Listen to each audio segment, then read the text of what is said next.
Broadcasting from the Cass Corridor in Detroit, this is The Metro, a slice of news, culture, and conversation. I'm Tia Graham. And I'm Robin Vincent. Today on the program, many of us have memories tied to the Detroit Tigers. We'll play ball as the Tigers start spring training and discuss your favorite Detroit baseball moments. Also, Detroit Renaissance High School just swept the city basketball championships.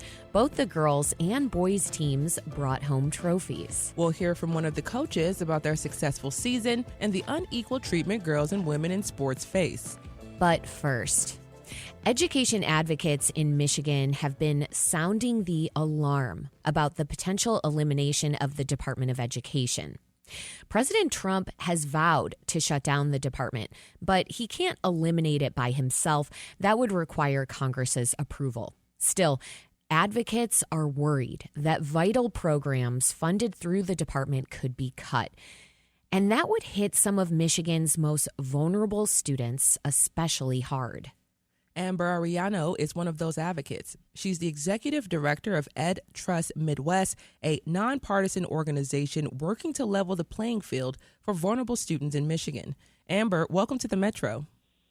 Good morning. Thank you for having me. Of course. So, Amber, we'll look at how vulnerable students could be affected if the Department of Education sees big cuts. But first, just talk to us about the Department of Education itself. So much K through 12 education is controlled at the local and state level, but the department plays some important roles as well. Can you talk to us about that?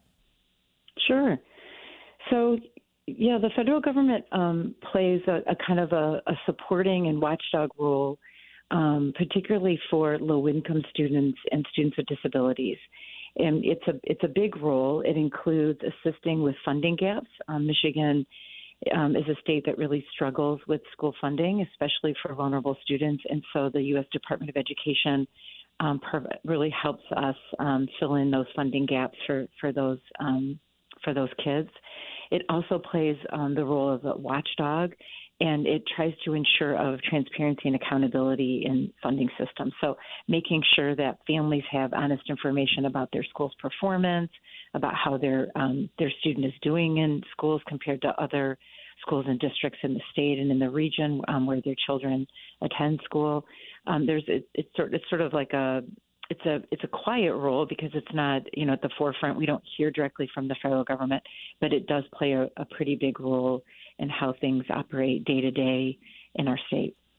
So let's zoom in now on Detroit because it's not funded equally compared to other districts. We know there's a high concentration of poverty in Detroit schools. So could you talk about how Detroit students who come from low-income households could feel the effects from cuts to the Department of Education?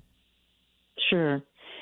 So this is one of the most important roles that the U.S. Department of Education plays. It funds about $580 million a year in something called Title I funding for low-income students across the state. That's the equivalent of about 13,570 entry-level teacher positions. So without those dollars, we're talking about a massive impact in terms of being able to hiring, addressing critical teacher shortages, especially in hard-to-staff buildings, which do tend to be in higher poverty neighborhoods. Detroit would be a profound impact on Detroit because the amount of Title I dollars that Detroit receives. But the truth is that, Michigan now, about half of students are from low-income backgrounds.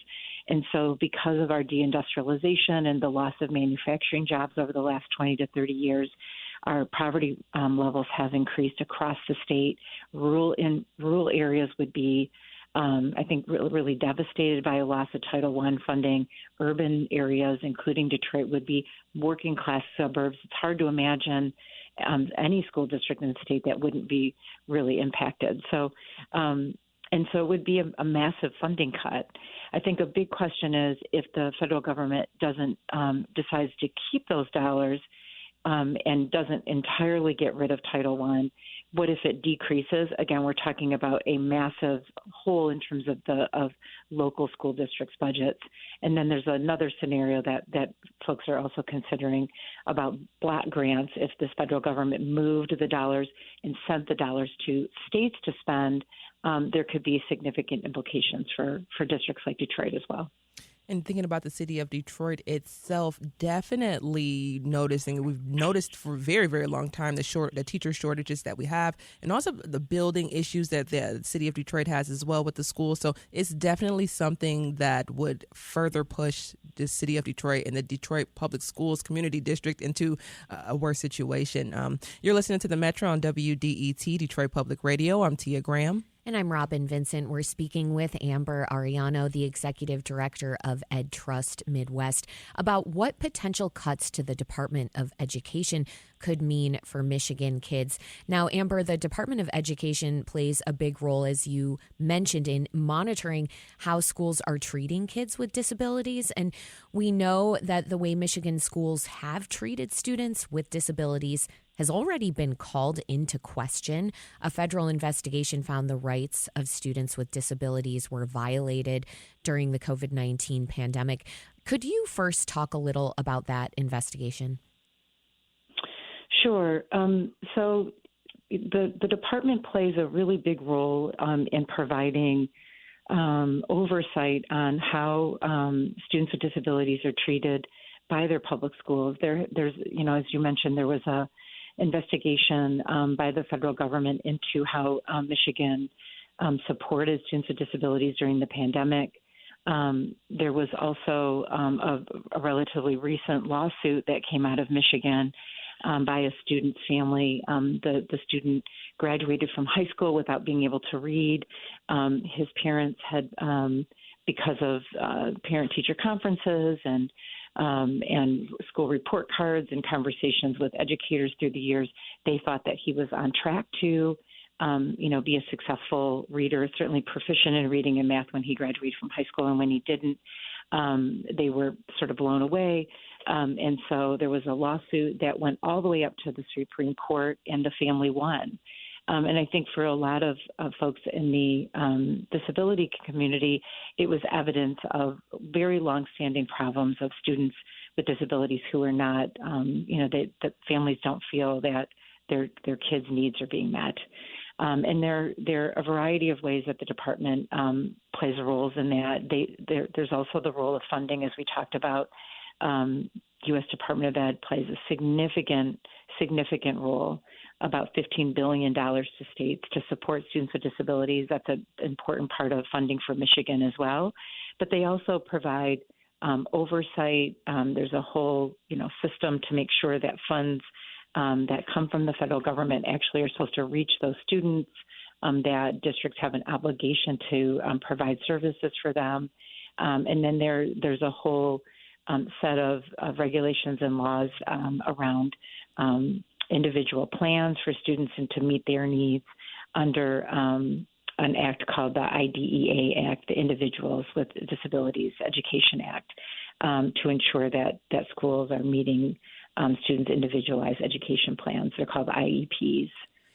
So, Amber, if I'm hearing you right, it sounds like potential cuts to the Department of Education could create a real vacuum when it comes to holding schools accountable for how they're treating kids with disabilities, which we know overall that they are disciplined at a higher rate than their peers who are not disabled. So the concern here from you and other advocates is that we could lose an important level of accountability.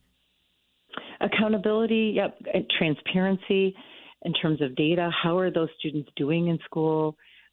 What do opportunity gaps look like for those students and for low-income students of color in schools? I think a big question is if the Trump administration decides to continue funding IDEA and Title I, but decides to send those dollars directly to states and then allow states to decide how to spend them. Will those dollars actually reach those students? That's a really big concern, not only for low-income students, but for students with disabilities. And because the federal government has had a set of sort of guardrails in place to make sure that the dollars are supposed to be spent on those students, if the federal government withdraws from that role, who will play that role? I do think that state policy leaders and families in Michigan, they get this. They understand the importance of this kind of funding. Certainly, parents understand the importance of transparency and accountability. And so I'm hopeful that Michiganders, families here, policymakers will see the need to step in and address the leadership void if such a void does open up because of changes going on at the federal level. I mean, gosh, we're talking about a lot of Michigan students that could be affected. I mean, more than 200,000 rely on special education services from IDEA funding. You mentioned, Amber, that you're hearing from state policymakers who understand how important the funding is that's coming from the Department of Education is for Michigan kids. What would you like to see done at the state level, or what could be done if the Trump administration enacts big cuts on the Department of Education? Yeah. So I think we'll have to, one that is the sort of immediate need is the importance of Michigan policymakers and congressional leaders and their voices in saying, hey, our kids, our students, our public schools need these dollars. A disruption in dollars would, especially with so little notice, would cause a lot of chaos in public schools, would cause massive budget holes for public schools across the entire state, and we just can't let that happen. So this is a really important moment for Michigan leaders to be communicating in Washington, D.C., the need for that funding stability. I think also the need for the federal government not to withdraw from this really important role. There's a reason why the federal government plays this role. It's because states struggled to serve, to be the watchdog and to be the folks that are being monitored. Right.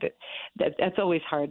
That's true for any institution. It's certainly not just for government or for state public education systems.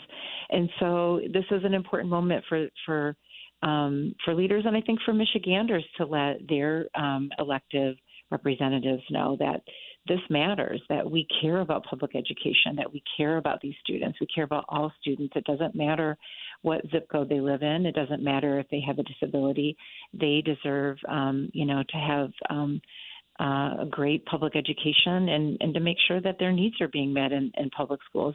But schools need funding to do that. They need the staff to do it. They need qualified teachers to do that. There's a whole variety of other kinds of services that, especially for students with disability, need. And so that does take resources. It takes capacity. It takes staff. It's an important moment for Michiganders to make their voices heard, and also for state leaders to be reaching out to D.C. and really voicing support for the role of the Department of Ed and the role that it plays, the essential funding role, the essential watchdog role, the accountability role. All of these are really important. Yeah, thank you for highlighting these different roles. I wonder, do you think, given that Michigan's legislature is controlled by Republicans now, is it likely state leaders will backstop any federal cuts and act against President Trump? Is that something you're concerned about? I think it's a big question. We're hopeful that leaders on both sides of the aisle will understand the importance of public education. Again, this is a statewide problem because of Michigan's former, reliance on manufacturing, and because of the shrinkage in that sector over the last 20 years. Our poverty rate has gone up across the state, with about half of students in public schools coming from low-income backgrounds. This is a big statewide problem. It's certainly not a Detroit problem. It's not an urban problem. Rural districts in particular are very, very reliant on Title I funders, as are many working class suburbs. Just to give you an example, Morley Stanwood Community Schools, which is located between Muskegon and Cadillac, received almost $700,000 in federal Title I dollars last year. Kentwood Public Schools on the west side of the state near Grand Rapids received $2.5 million in Title I funding during this school year. So these are diverse districts, right? There's no sort of typical Title I district. Title I students are everywhere now, and we do have a challenge with poverty across the state again, just because our job base is just not as robust as it used to be, and that means that families from all different kinds of backgrounds, including in Republican districts, would be affected by the loss of those funds or the loss of accountability for those funds. So we're hopeful. And we, in the conversations that we've had with leaders in Lansing, we feel like there's a real recognition of the importance of these dollars and the importance of making sure that districts are held accountable for using the dollars for the students for whom they're intended. Mm-hmm. Amber, before we let you go, I wonder what's your message right now to concerned parents, especially those who are struggling to make ends meet or who have a kid with a disability? Yeah, this is such an important moment. This is a moment that if you care about those students, if you care about making sure that your schools don't see a massive funding gap in the coming school year, this is a moment to make sure that you're making your voice heard. Talk to your state elected leaders. Talk to your reach out, send an email to your congressional office. Just make sure that they know that you care, that we care as Michiganders. I have a 12-year-old, a 7th grader, and so I care. I care deeply. I care not just in my role as a community leader, but I care deeply as a mom. And so this is such an important time period in our country's history and in our state's history, but it will be, I think, increasingly important as we go through this week and the coming weeks, that elected leaders know that Americans and that here in Michigan, Michiganders care about public education and that we need these roles to continue from the federal government. Amber Ariano is the executive director of Ed Trust Midwest. That's a nonpartisan organization advocating for vulnerable students in Michigan. Amber, thank you so much for joining us on the Metro. Thank you so much. Have a good week.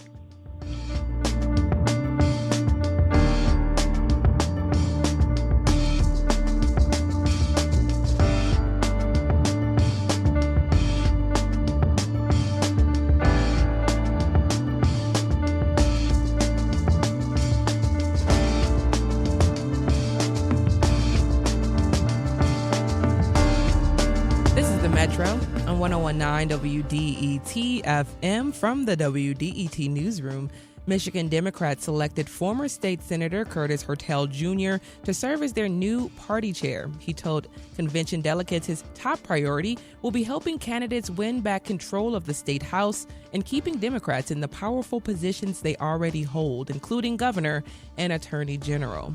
And coming up at 11, it's time to play ball with the Tigers. Our favorite baseball team just began spring training, so we're taking a look at the Tigers' upcoming season, and we want to know, what do the Tigers mean to you? Help us hit a grand slam. The number is 313-577-1019.